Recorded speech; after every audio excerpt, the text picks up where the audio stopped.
Good morning students. पिछले video में हमने लोकतंत्र के दो प्रकार बताए थे आपको। पहला प्रत्यक्ष लोकतंत्र और दूसरा अप्रत्यक्ष लोकतंत्र या प्रतिनिधिमूलक लोकतंत्र।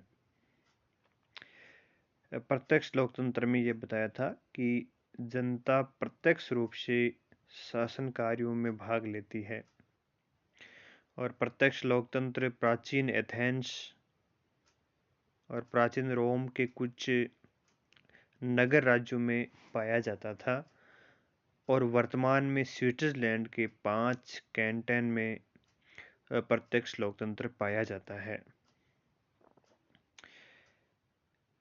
आधुनिक काल में प्रत्यक्ष लोकतंत्र की कुछ संस्थाएं विकसित हुई हैं जिनके माध्यम से लोग शासन कार्यों में भाग ले सकते हैं।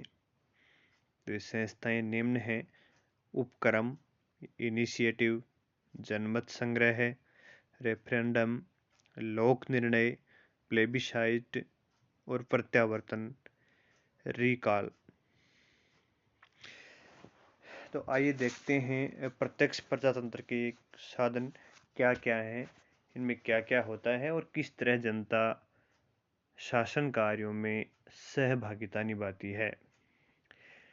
पहला देखिए, उपक्रम या इनिशिएटिव।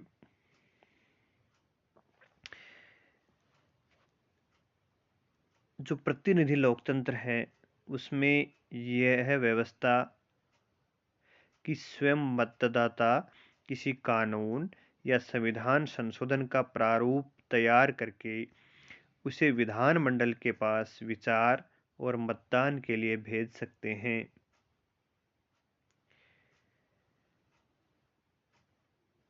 जिसमें इस प्रस्ताव पर मतदाताओं की निर्धारित संख्या के हस्ताक्षर होने जरूरी होते हैं, तभी विधानमंडल उस प्रस्ताव पर विचार करती है। उपक्रम की जो प्रणाली है वर्तमान में स्विट्जरलैंड में विशेष रूप से प्रचलित है।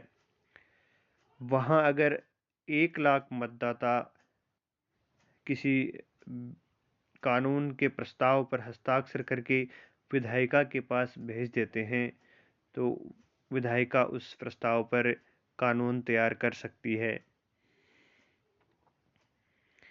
तो उपक्रम का मतलब है, समझ गए होंगे आप कि मतदाताओं के द्वारा किसी कानून या संविधान संशोधन का प्रारूप तैयार करके विधायिका के पास उसे कानून बनाने के लिए भेज देते हैं।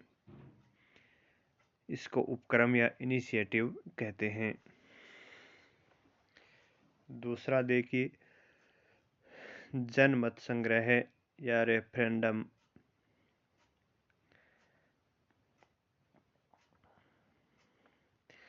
जनमत संग्रह वह प्रक्रिया है जिसमें सार्वजनिक महत्व के किसी प्रश्न पर, जैसे कि किसी नए कानून या संविधान संशोधन के प्रश्न पर जन साधारण से मतदान करवाया जाता है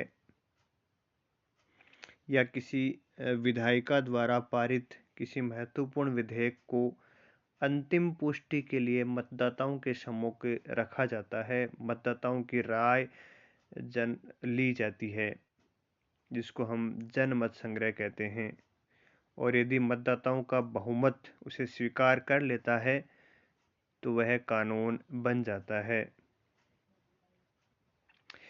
वर्तमान में जनमत संग्रह या रेफरेंडम की व्यवस्था स्विट्जरलैंड में प्रचलित है। साथ ही अन्य देश जैसे फ्रांस और ऑस्ट्रेलिया में भी संविधान संशोधन संबंधी विधेयकों को जनमत संग्रह के द्वारा पुष्टि करवाने का प्रावधान है। तो जनमत संग्रह में किसी कानून या संविधान संशोधन पर जनता की राय ली जाती है और जनता की राय बहुमत वाली होती है तो वह कानून या संविधान संशोधन पारित माना जाता है। तीसरा देखिए, लोक निर्णय या प्लेबिशाइट।